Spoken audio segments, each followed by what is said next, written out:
2025 సెప్టెంబర్లో భారతదేశంలో credit card వినియోగం కొత్త రికార్డు సృష్టించింది.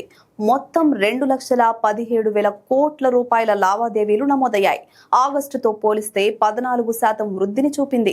దసరా సీజన్ ప్రారంభం, పండుగల సమయం, బ్యాంకులు అందించిన క్యాష్ బ్యాక్, ధర తగ్గింపులు ఈ పెరుగుదలకు దోహదం చేశాయి.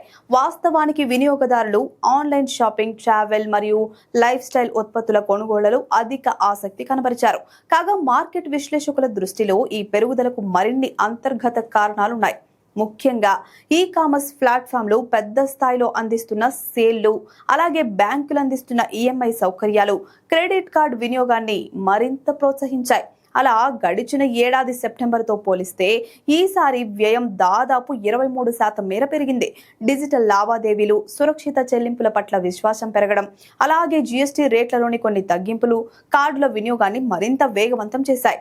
క్రెడిట్ కార్డు వినియోగం ఇప్పుడు భారత్ రిటైల్ మార్కెట్ను ముందుకు నడిపించే కీలక ఆర్థిక సూచిగా మారింది.